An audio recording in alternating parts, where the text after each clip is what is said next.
कौन हरामजादा ऐसा है जो पीसी इसमें खा रहा है, जो 310 करोड़ रुपए से मिट्टी भराई में होगा? क्यों 1000 करोड़ रुपए पब्लिक का टैक्स पेयर का पैसा उसमें जाएगा? कटिहार, पूर्णिया, अररिया, किशनगंज, बलरामपुर, बारसोई, कदवा, प्राणपुर, पोठिया, ठाकुरगंज, बहादुरगंज, अमोर, बायसी, डगरुआ के चेहरे दिखा के, मनियारी, बरारी का चेहरा दिखा के, प्राणपुर का चेहरा दिखा के, जोकी का चेहरा दिखा के, नरपतगंज का चेहरा दिखा के आप वर्ल्ड बैंक से पैसा लेते हैं, उसका एम्पेरिकल डाटा दिखाते हैं, गरीबी दिखाते हैं, उसको देखा वर्ल्ड बैंक से लेते हैं, नीति आयोग के सामने रखते हैं, IMF से पैसा लेते हैं, मेरे नाम पर पैसा लेते हैं और सिर्फ पटना और नालंदा का विकास होगा, एम्स में खाली बनेगा, एम्स दरभंगा बनेगा, और भी अभी तक आज तक एक ईटा नहीं लगा है। आज देखिए हिजाब वाली बहन हमारी मालेगांव में मेयर बनी, ये कोई नहीं बोलेगा। ऐसा बजट पेश करने वाले मंत्री है जो रिटायर होना चाहिए, लेकिन वो आदमी ऐसे थरथरा के पढ़ रहा है। रानी के कुख से अब राजा पैदा नहीं होता, अख्तर साहब हमेशा बोलते हैं। आप देख रहे हैं नेशन चक्र, आपके साथ मैं साजिद अली। हमारे साथ है अभी आदिल हसन आज़ाद साहब, राष्ट्रीय प्रवक्ता AIMIM। आदिल साहब ये बताइए, आज पप्पू यादव साहब की गिरफ्तारी हो गई, आपके सीमांचल से आते हैं, सांसद है, और गिरफ्तारी पे क्या कुछ कहिएगा? गिरफ्तारी हुई है, कानून अपना काम कर रहा है, इसमें क्या दिक्कत है? सीमांचल से आते तो उनको स्पेशल प्रिविलेज मिलेगा। हाँ, जेल से निकले थे, जेल के बाद पार्टी दिए थे, सुप्रीम कोर्ट ने संज्ञान लिया था, फिर से जेल गए थे। कोई बहुत ही साधु संत हैं जो उनको जेल जाने का कोई सीमांचल में सदमा हो जाएगा? उनसे अमोर का लोग खोज रहा है कि इस्तीफानामा ओम प्रकाश बिरला जी को कब दिए हैं। जो अख्तरुज्जमान साहब को हराने गए थे वो इस्तीफानामा खोज रहा है, सीमांचल का लोग, बलरामपुर बारसोई का लोग, कटिहार का लोग, पूर्णिया का लोग, कि आदमी जुबान पे कब रहेगा, कब स्पीकर को देगा इस्तीफा? अभी तो बीमार है वो। अरे भाई बीमार है, वो सब बीमार है। इसके तो एम्स का डॉक्टर से जांच करना चाहिए, इंडिपेंडेंट। एम्स का इंडिपेंडेंट डॉक्टर सब जांच करे। बीमार है तो जो सुविधा मिलनी चाहिए मिले, अच्छी बात है। लालू प्रसाद यादव मोहब्बत दिखाते हुए अपने तेजस्वी यादव को अध्यक्ष बना दिया है, इस पे क्या कुछ कहिएगा? लालू जी के पास बेचारे का काम क्या बोलिए? अपनी पार्टी है, बेटा को बना दे, भतीजा को बना दे, भांजा को बना दे, नाती को बना दे, पोता को बना, उन्हीं की तो पार्टी है। प्राइवेट लिमिटेड कंपनी है, मुसलमानों के वोट से, यादव दलित पिछड़ा के वोट से चपरासी क्वार्टर से शीश महल पहुंचे लालू जी। चलिए अच्छी बात, आपने मुसलमानों के साथ कंधा से कंधा मिलाया, तो मुसलमानों ने भी आप पर एहसान किया, मुसलमानों ने आपको मुख्यमंत्री बनाया, मुसलमानों ने भी आपको इज्जत दी, मुसलमानों ने भी आपको सम्मान दिया। लेकिन आपके पुत्र में वो बात नहीं है। पुत्र आपके मुसलमानों के मुद्दे में बोलने से डरते हैं। मुसलमान को बाह फैलाने से नहीं होगा, मुसलमान के साथ कंधे से कंधे खड़ा रहना आपको क्या लगता है कि उन घर में अभी टूट है, जिस तरीके से तेज प्रताप अलग है, मीसा भारती जी चली गई घर छोड़कर, क्या लगता है कि इनका हाथ है इसमें? भाई किसका हाथ है? तो इंटरनल है, जैसा बोए वैसा काटे। जो आप तरबियत दिए बच्चों को तो वही होगा। आप तो सोचते थे राजा है, लोकतंत्र में कोई राजा नहीं है। रानी के कुख से अब राजा पैदा नहीं होता, अख्तर साहब हमेशा बोलते हैं। ये तो लोकतंत्र है। वही रघुपुर की जनता ने जिताया था, वही रघुपुर की जनता रावड़ी जी को भी हरा दिया। लालू जी को छपरा के अवाम ने जिताया था, फिर छपरा के अवाम, सारण के अवाम ने हरा दिया। तो जनता है, आप जनता के सामने नतमस्तक रहिए। जनता सबसे बड़ी है लोकतंत्र में, और अपने आप को संजीदगी से, नरमी से रखिए। देखिए बैरिस्टर असदुद्दीन ओवैसी साहब को, देखिए अकबर साहब को, देखिए अख्तरुल इमान साहब को, कितनी नरमी से लोग के बीच पेश आते हैं। देखिए वारिस पठान साहब को। तो जितने इखलास से मिलिएगा उतनी इज्जत मिलेगी। और हम लोग तो अल्लाह का मोहताज है, वह तो इज्जो मंतशा वह तो जिल्लो मंतशा। अल्लाह जितनी इज्जत देना चाहे दुनिया की कोई ताकत नहीं रोक सकता। अच्छा, बजट पेश हुआ है, बजट से सीमांचल को क्या उम्मीदें थी अभी? मतलब ऐसा घटिया बजट, ऐसा नाकारा बजट बिहार के इतिहास में आज तक नहीं हुआ होगा। 12 मिनट में बिहार का आप मुस्तकबिल लिख दिए। वो भी ऐसा आदमी, ऐसा बजट पेश करने वाले मंत्री है जो रिटायर होना चाहिए, लेकिन वो आदमी ऐसे थरथरा के पढ़ रहा है। अरे भाई दूसरे को मौका दीजिए। पता नहीं नीतीश जी ऐसा क्या उसी आदमी को रखे हुए। अरे कोई यंग डायनेमिक चर्चित चेहरा को दीजिए। बहुत लोग है, मौका दीजिए। उन्हीं को आप ढो रहे हैं बार बार। कितना ढोइएगा भाई, आराम करने भी दीजिए। ठीक हुआ विजेंद्र जी की हम इज्जत करते हैं, लेकिन अब नहीं हो रहा है ना भाई। पीए, मुंशी, मैनेजर, सेक्रेटरी कितना चलाएगा विभाग को? इतना बड़ा बड़ा पोर्टफोलियो आप दे दिए। उसमें फाइनेंस मिनिस्ट्री, बिहार में उद्योग लगाना है, बिहार में किसान के लिए मदद करना है, स्टूडेंट के लिए मदद करना है, महिलाओं के लिए मदद करना है, सीमांचल को स्पेशल स्टेटस देना है। क्यों नहीं नीतीश जी अब बोल रहा है? क्यों नहीं जदयू अब बोल रहा है बिहार को स्पेशल स्टेटस की बात? देखिए चंद्रबाबू नायडू साहब को देखिए, हर दिन दिल्ली 15 दिन पे पहुंचता है और आंध्र प्रदेश के लिए कुछ ना कुछ ले जाता है। लेकिन नीतीश जी का जो संजय झा जी जिसको रखे हैं, तो अपने बेटी को वकील बना रहा है सरकारी।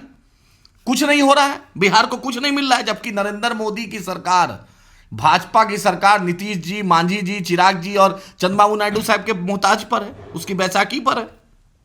अभी ना मौका है चौका लगाने का, चक्का लगाने का। कहा जाता है कि नीतीश कुमार ने मोहब्बत दिखाते हुए अख्तर उल साहब को वायु श्रेणी का सुरक्षा दे दिया हम है। लोग अल्लाह का मोहताज है, नीतीश कुमार का मोहताज है।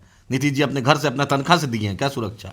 अरे आईबी का रिपोर्ट था, अख्तर उल साहब आज बिहार के अपोजिशन की आवाज़ है, क्योंकि जो अपोजिशन लीडर है तो यूरोप घूम रहे थे। अतहर अंसारी के मुद्दे पे कौन बोला? अख्तर उल साहब बोले। हिना परवीन के मौत पर कौन बोला? अख्तर उल साहब बोले। मुर्शिद के मॉब लिंचिंग पे कौन बोला? अख्तर उल साहब बोले। उर्दू टीटी, उर्दू अनुवादक, मॉब लिंचिंग, मुसलमानों के साथ ज्यादती, दलितों के साथ ज्यादती, पिछड़ों के साथ ज्यादती, सीमांचल के साथ नाइंसाफी, हर मुद्दे पे तो अख्तर उल साहब बोले। देखिए फैजान बेतिया का वो लड़का अपहरण हो गया 5-7 महीना से, कोई पूछने वाला नहीं, अख्तर उल साहब असेंबली में उठाए। वो राजू यादव को पूर्णिया में मार दिया गया, अख्तर उल साहब उठाए। वो लड़का डब्लू खान जी का बेटा जमुई से गायब है, अख्तर उल साहब उठाए। क्या कहते हैं अतिक्रमण पे जो गरीबों पर बुलडोजर चल रहा है उस पर अख्तर उल साहब मुद्दा उठाए। किसान का मक्का खरीद पर अख्तर उल साहब उठाए।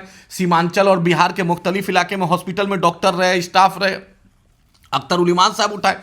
आईजीएमएस पटना का सबसे प्रतिष्ठित हॉस्पिटल है, उसमें कैंसर डिपार्टमेंट में अल्ट्रासाउंड मशीन नहीं है। यही है बिहार सरकार की हकीकत। तो खान सर लगाए हैं ना भाई, खान सर की अच्छी बात है, खान साहब का अलग। क्या उस रेट में सरकार नहीं दे सकती है? बेशक दे सकती है।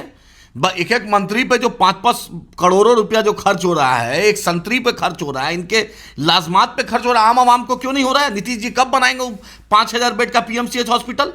कब बनेगा नीतीश जी? आप कब बनेगा? जवान जनता पूछ रही है ना। मंगल पांडे बतलाएं कि उनकी क्या उपलब्धि है हेल्थ डिपार्टमेंट में। बिल्डिंग बना देने से, अल्ट्रासाउंड मशीन खरीदने से, एक्सरे मशीन खरीदने से नहीं होगा। मशीन फंक्शनल होनी चाहिए, डॉक्टर रहना चाहिए। संजय सरावगी फिर एम्स का याद दिला रहे तो उस दिन बजट में बोलिए, संजय सरावगी दरभंगा एम्स नहीं बना। सीमांचल में हम एम्स मांग रहे हैं ताकि नॉर्थ बंगाल भी पूरा हो जाएगा, उसके बाद सीमांचल भी पूरा हो जाएगा। वहां एम्स की जरूरत है। आप संभल में एम्स दे रहे हैं, आप सीमांचल में क्यों नहीं नॉर्थ बंगाल में एम्स दे रहे हैं? क्यों नहीं सीमांचल के साथ हक तलफी हो रहा है?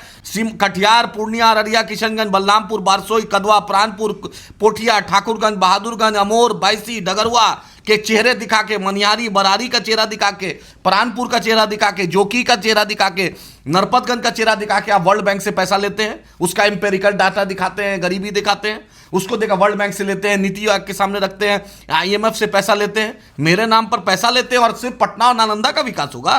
एम्स में खाली बनेगा, एम्स दरभंगा बनेगा, और भी अभी तक आज तक एक ईटा नहीं लगा है। गेट बन गया, गेट बना है, वो ऐसा गेट है जो इधर से घुसिए उधर ही से निकलिए। अरे क्यों उतना लो लैंड में 310 करोड़ रुपए का मिट्टी भराई का होगा? क्यों लो लैंड चुना गया है? कौन दलाली खा रहा है इसमें? कौन सरकार का अफसर इसमें दलाली खा रहा है? कौन मंत्री इसमें पीसी खा रहा है? कौन हरामजादा ऐसा है जो पीसी इसमें खा रहा है, जो 310 करोड़ रुपए से मिट्टी भराई में होगा? क्यों 1000 करोड़ रुपया पब्लिक का टैक्स पेयर का पैसा उसमें जाएगा? किसी का बाप का पैसा है? कोई अपना खेत बेच के दे रहा है? मेरा पैसा है, मेरे टैक्स पेयर का पैसा है, क्यों देगा कोई? वो क्यों मिट्टी ऐसा लो लैंड आप चुने हैं? आप ऐसा लैंड चुनिए जो आप जिसमें मिट्टी भराने की जरूरत नहीं पड़े। हम चलिए सीमांचल में, चलिए बलरामपुर, बारसोई में, चलिए कटिहारपुर, किशनगंज में, अररिया में हम जमीन देते हैं जिसमें मिट्टी भराने की जरूरत नहीं पड़ेगी। आप दलाली करवाते हैं ताकि उसको मिट्टी भराए में सबसे ज्यादा परसेंटेज आता है। कट मनी के चलते आप ये कर रहे हैं। 5 किलोमीटर दूर पे था एक जमीन, वहां पे से क्यों नहीं ये बतलाए? कौन हरामजादा ऑफिसर इसको पास किया? कौन मंत्री, कौन एमएलए एमपी इसमें मुलव्विस है? अगर नरेंद्र मोदी की सरकार भ्रष्टाचार के खिलाफ है, नीतीश जी भ्रष्टाचार के खिलाफ है, अगर है हिम्मत तो हाईकोर्ट के सिटिंग जज से जांच करवाए कि कौन ये दलाली खा रहा है मिट्टी भराई के नाम पर। गरीब का पैसा, बिहार ऐसे ही पिछड़ा इलाका है, गरीब इलाका है, बिहार के लोग पलायन कर रहे हैं। आज हिंदुस्तान का ऐसा कोई शहर नहीं जहां बिहारी बेचारा मजदूरी नहीं कर रहा है, और ये मंत्री और आईएएस का सांठगांठ से 300 करोड़ से ऊपर का मिट्टी भराइएगा। कौन ऐसा दलाली कर रहा है? इसका हम पूछना चाहते हैं इस सरकार से, चाहे केंद्र में मोदी सरकार हो, जेपी नड्डा हो, या मंगल पांडे या नीतीश कुमार हो। बताएं, आप किसी की पैतृक संपत्ति नहीं है, जनता का पैसा है, टैक्स पेयर का पैसा है। ये अदानी और अंबानी का पैसा नहीं है, ये बिहार की आवाम का खून पसीने का पैसा। सीमांचल के एएमयू का क्या हुआ? कुछ नहीं हुआ, सिर्फ ढकोसला हुआ। नीतीश कुमार ने ढकोसला किया। इनका दिलीप जायसवाल जो भाजपा के प्रदेश अध्यक्ष थे, उसके चलते रुका है। अब तो चैलेंज बोल रहा हूं, अगर नीतीश कुमार ईमानदार रहते, भाजपा प्रदेश अध्यक्ष ईमानदार रहे, उस मुट्ठी का तो दिलीप जायसवाल जी कर्ज उतारिए। उसी मिट्टी ने आपको एमएलसी बनाया, खगड़िया से चलकर हाफ पैंट शर्ट पहन के, फुल पैंट और शर्ट पहन के आए थे, हजारों करोड़ की संपत्ति हो गई। एक सिख कम्युनिटी का कॉलेज हड़प लिए, और आपको एहसास नहीं उस मिट्टी के? वहां के सरपंच ने, वहां के मुखिया ने, वहां के वार्ड मेंबर ने, वहां के बीएलसी ने, वहां के एमएलए ने, वहां की आवाम ने आपको एमएलसी बना दिया, जिसके चलते अमित शाह पहली बार बिहार में रुके तो आपके घर में रुके। जिसके चलते आप प्रदेश अध्यक्ष बने, मंत्री बने, एमएलसी बने, सब कुछ अल्लाह ने आपको Z+ सुरक्षा दिया। उस मिट्टी का तो कर्ज उतारिए। वहां का दलित पढ़ता, पिछड़ा पढ़ता, आदिवासी पढ़ता, मुसलमान पढ़ता, आपको इतना चिढ़ है? आपका बेटा पढ़े लंदन में, आपका बेटा बेटी पढ़े अमेरिका में, और गरीब की सीमांचल का बेटा पढ़ने में AMU किशनगंज खुल जाएगा तो हिंदू मुसलमान हो जाएगा। साहेब सिंह वर्मा AMU में पढ़े हैं, भाजपा का मुख्यमंत्री पहला बना तो वहां हिंदू मुसलमान था। हजारों हिंदू भाई जाके एम्स में पढ़ता है, अलीगढ़ मुस्लिम यूनिवर्सिटी में पढ़ा है। जाकर पूछिए जवाहरलाल नेहरू मेडिकल कॉलेज अलीगढ़ का, जाकर उसका लॉ फैकल्टी देखिए, जाकर उसका ज्योग्राफी डिपार्टमेंट देखिए, जाकर उसका दूसरा कॉलेज देखिए, गैर मुस्लिम भाई पढ़ता है। लेकिन इन लोग की मक्कारी और अय्यारी के चलते इन लोग चाहता है गरीब का बच्चा कभी आगे नहीं बढ़े। इन लोग नहीं चाहता है सीमांचल का विकास हो। इसमें सबसे ज्यादा इसमें दोषी हैं तो तेजस्वी यादव भी साथ में दोषी हैं। सरकार में जब आए थे तो सरकार से पहले ठाकुरगंज में हाथ जोड़ रहे थे, सीमांचल डेवलपमेंट बोर्ड बनेगा। तो जब सरकार में आए तो संजय डेवलपमेंट बोर्ड बन गया, मनोज झा डेवलपमेंट बोर्ड बन गया, अशफाक करीम साहब की जगह राज्यसभा संजय यादव जाएंगे, मुसलमान वोट देगा इनको। आप लोग तो उनका आवास भी खाली करा दिए। हम कौन सी खाली कराए? उनको खाली करा ही देना चाहिए था। वो राजा का बेटा है। मुसलमानों के ज़कात फितरा से शीश महल पे लालू जी पहुंचे हैं। जाकर लालू जी का इतिहास पता कर लीजिए। राजा बाजार की गलियों में, सबनपुरियों के गलियों से वहां के मुसलमानों ने, वहां के पठानों ने मदद की थी, जिसके चलते लालू जी को मजबूती दिया और वेटनरी कॉलेज के प्यून चपरासी क्वार्टर से लालू जी अन्य मार्ग पहुंचे हैं। उसका तो कर्ज निभाइए। बेटा को जरा सा तरबियत दीजिए कि मुसलमानों का एहसान है, यहाँ के गरीब यादवों का एहसान है, दलितों का एहसान है, यहाँ के पिछड़ों का एहसान है, वो भगीरथ देवी का एहसान है जो तुम्हारे आज बेटा ये शान शौकत मिला है। और तुम कार्निवल गाड़ी में चल रहे हैं, ल्यू विटाइन का बेल्ट पहन रहे हैं, अब मुसलमान, दलित, पिछड़ा, आदिवासी इनका झोला उठाने के लिए है। हाँ, राज्यसभा जाएगा संजय यादव और अशफाक करीम साहब की जगह कौन जाएगा? मुसलमान 18% वोट देने के लिए है। अब मनोज झा जी प्रवक्ता भी रहेंगे और राज्यसभा भी जाएंगे। सब मलाई मनोज झा खाएंगे जिनके बूथ पे भाजपा को वोट मिलता है। हाँ, अभी एक संसद से आप एक बात याद आया कि अनुराग ठाकुर का 82,000 का एक बेल्ट वायरल हो रहा है। अरे भाई, उन लोग तो दलाल है, ये है ऑफिशियल चमड़े का बेल्ट। अरे वो सब तो ऑफिशियल दलाल है, ये अदानी अंबानी का, उससे क्या पूछिएगा? वो सब तो ऑफिशियल सरकारी दलाल है। नरेंद्र मोदी जाते हैं अफ्रीका में, जाते हैं श्रीलंका में, जाते हैं ऑस्ट्रेलिया में, जाते हैं मिडिल ईस्ट में, उसके पीछे पीछे अदानी जाता है। तो सेल्समैन है, ये प्रधानमंत्री थोड़ी है, ये तो परिधानमंत्री है। 4 बार कपड़ा बदलेंगे, टेलीप्रॉम्प्टर से भाषण देंगे और अदानी की दरबारी करेंगे, अदानी का सेल्समैन बनेंगे। ये तो ऑफिशियल इन लोग है। और वो जो चमड़े का बना है, पूछेंगे कौन चमड़े का है, कौन जानवर का चमड़े का पूछ लेंगे तो मिर्ची लग जाएगा। फिर बोलेंगे मिथुन, फिर बोलेंगे जर्सी, फिर बोलेंगे फलना। और जो हिजड़ा लोग जो गौ रक्षक है उसको बोलिए नॉर्थ ईस्ट में कहा नहीं जाता है? अम्मा दूध नहीं पिलाई थी? हाँ, जो गरीब जो है उसी पर अत्याचार, दलित पर, पिछड़ा पर, मुसलमान पर। अम्मा दूध पिलाइए तो नागालैंड चले जाओ, अरुणाचल प्रदेश चले जाओ, मणिपुर चले जाओ, तब ना समझेंगे एक बाप की पैदाइश हो। अच्छा, अभी हिमंत विश्व शर्मा को ओवैसी साहब 2 रुपया से चंदा दे रहे, तो क्या मामला था? भीख दे रहे थे। वो हरामजादा बोलता है कि मुसलमानों को 4 रुपया दीजिए 5 रुपए की जगह। उस हरामजादे से पूछिए कि तुम्हारे मुसलमानों ने जो इज्जत दिया, 15 साल जो आसाम में कांग्रेस की सरकार में मंत्री बने, मुसलमानों ने वोट दिया, इज्जत दिया, उसका यही खंजर गोपोगे? यही एहसान फरामोश? मुझे अल्लाह पर यकीन है, अल्लाह को अपनी कुदरत का वास्ता और बिहार ही नहीं देश के लोकतंत्र का वास्ता इसको दिखाएगा। आसाम की सरजमी इसको दिखाएगी। देखिएगा, जिस तरह से विनय कटियार का नाम लेने वाला कोई नहीं रहा, उमा भारती का नाम लेने वाला कोई नहीं रहा, उसी तरीके से लाल कृष्ण आडवाणी का नाम लेने वाला कोई नहीं रहा, मुरली मनोहर जोशी का नाम लेने वाला कोई नहीं रहा। देखिएगा, आसाम की जनता इस पर इंसाफ करेगी। इतना घटिया है, कॉन्स्टिट्यूशनल पद पे रह के, संवैधानिक पद पे रह के, संविधान का कसम खाया। बाबा साहेब अंबेडकर ने संविधान बनाया, उस संविधान का कसम खा के इसने इतना बड़ा घटिया किया है और अदालत चुप है। समझ में नहीं आता है अदालत किसके सामने नतमस्तक है। अरे आपको संविधान के सामने नतमस्तक होना चाहिए और ये ऑल जलूल बोलता है, कुछ नहीं करते हैं। मुसलमानों के घर में बुलडोजर, दलितों के घर में बुलडोजर, मुसलमानों का इनकाउंटर नहीं दिखता है क्या? ये क्या कर रहा है?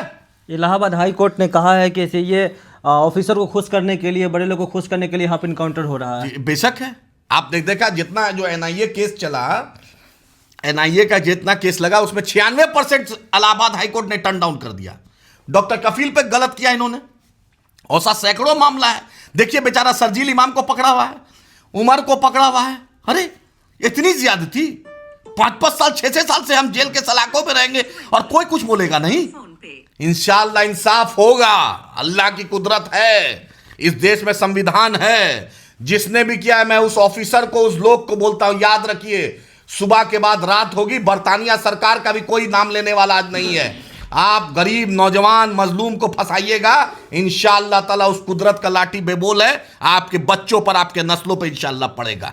उत्तराखंड के मोहम्मद दीपक ऐसे बहुत वायरल हो रहे हैं, उस पर क्या कुछ कहिएगा? अच्छी बात है, मुखलिस है, वही तो भारत है, वही तो भारत का संविधान है। जो रानी लक्ष्मीबाई का भी फोटो है, टीपू सुल्तान का भी फोटो, वही तो भारत है, वही तो अम्बेडकर साहब ने हमें दिया है। सलाम करते हैं उस नौजवान को। बैरिस्टर असदुद्दीन ओवैसी साहब ने भी सलाम पेश किया है। मर्दे मुजाहिद है, हक बोलने वाला है, उसने भारत की पहचान को बढ़ाया, उसने भारत की शान को बढ़ाया, उसने तिरंगा को बुलंद किया। इनकी तरह थोड़ी माफी वीर थे, अंग्रेज से पेंशन लेते थे। वो तो भारत का बेटा है दीपक, उसको तो हम चाहते हैं कि जो भी अपोजिशन की सरकार है उसको बुला के उसको सम्मानित करे।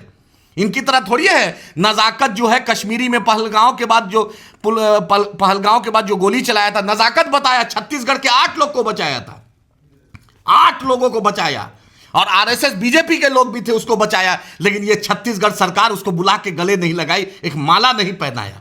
किस नजाकत ने? क्योंकि नजाकत का नाम मुसलमान था, ये नहीं दिखता है उसको, कश्मीरी था वो। जाकर मैं नजाकत से मैंने बात किया, उस भाई से भी बात किया जिसका जान बचाया, जिसके परिवार को उसने बचाया। लेकिन छत्तीसगढ़ सरकार में हिम्मत नहीं उसके गले लगाने। यही इनका दोगला रूप है। शेख से मिलेंगे, यूएई के शेख से मिलेंगे, अरब के शेख से मिलेंगे, दुबई के शेख से मिलेंगे, क्योंकि पापा के पास पैसा है, उनके पास सोना है, उनके पास पेट्रोल है, उनके पास डीजल है। और यहाँ के शेख से नहीं मिलेंगे, यहाँ के अंसारी भाई से नहीं मिलेंगे, यहाँ के पठान से नहीं मिलेंगे, यहाँ के सैयद साहब से नहीं मिलेंगे, यहाँ के दूसरे साहब से नहीं मिलेंगे, क्योंकि इनको सच्चाई दिखा देगा। यही ना है। बिल्कुल। अच्छा, आखिरी सवाल पूछेंगे आपसे। बंगाल चुनाव पर आपने घोषणा किया है कि बंगाल चुनाव हम लड़ने जा रहे हैं, और वो भी हुमायूं कबीर जैसे लोग के साथ। कुछ लोग चर्चा में, कुछ लोग सवाल कर रहे हैं कि हुमायूं कबीर ने जिस तरीके से चुनाव लड़ने का तैयारी किया है मस्जिद बनाकर, वो चुनावी स्टंट है, कहीं ना कहीं अलग पार्टी उसके सहयोग कर रहे हैं उसमें। तो उसको बोलिए जो बोल रहा है। ममता बनर्जी मंदिर बनाई तो हम पैसा लिए थे, हम पूछे थे? सरकारी खजाने से जो मंदिर बनाई, अखिलेश यादव मंदिर बनाए तो हम पूछे थे? रोके थे? हम रोके? मेरी बाबरी मस्जिद को शहीद किया, कोई रोका? सीने पे मेरे पत्थर चलाए, रोका? हमने बोला तुमने जुल्म किया? मेरी मस्जिद को सुप्रीम कोर्ट में एफिडेविट देके आरएसएस, बजरंग दल के लोगों ने, भाजपा के लोगों ने झूठ बोला, हमने बोला इंसाफ होगा। हुमायूं करीब अगर मस्जिद की बात कर दिया तो इतना दिक्कत है? हॉस्पिटल भी बना रहा है, लड़कियों का स्कूल भी बना रहा है, ऑर्फनेज भी बना रहा है। मुसलमान अगर कुछ करे तो इतना दिक्कत है? चुनाव बंगाल में लड़ेंगे कि नहीं लड़ेंगे, इसका फैसला बैरिस्टर असदुद्दीन ओवैसी साहब इंशाल्लाह करेंगे।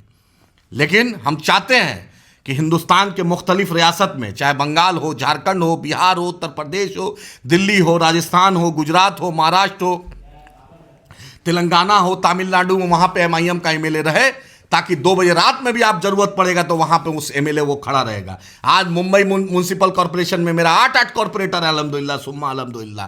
आज मुंबई में कोई भी बिहारी को, कोई भी मुसलमान को, कोई भी दलित को, कोई भी पिछड़ा को, किसी भी मुंबईकर को और किसी भी लोग को जो वहाँ पे अप्रवासी बाहर रहते हैं, उनको दिक्कत होगा तो एमआईएम का कॉर्पोरेटर खड़ा रहेगा। और हमने एक दलित को अपना घटक नेता बनाया, विजय सर को। बीएमसी में 75,000 करोड़ से ऊपर की मिल्कियत है, उसका बजट है। हमने एक दलित भाई को, विजय सर को बनाया वहां का घटक नेता। ये कोई नहीं दिखाएगा।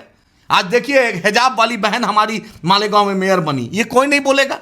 हम चाहते हैं हर तबका को इंसाफ मिले, चाहे हिंदू में कोई भी तबका हो, दलित हो, पिछड़ा हो, अति पिछड़ा हो। हमारे नबी रहमतुल आलमीन बनकर आए थे, हम तो सबके लिए हैं। यही दारुसलाम में जाकर देखिए, माथे पर टीका हो, तिलक हो, टोपी हो, पगड़ी हो, सबका इस्तकबाल है। पहला दलित मेयर अगर हैदराबाद में बनाया तो एमआईएम ने बनाया। हमारा तो किरदार आपके सामने है, तो बोलता है लोग, बोलने दीजिए। बंगाल में कितना सीट पे चुनाव लड़ेंगे आप? अरे आपको तो बोल ही दिए, इसका फैसला बैरिस्टर असदुद्दीन ओवैसी साहब करेंगे।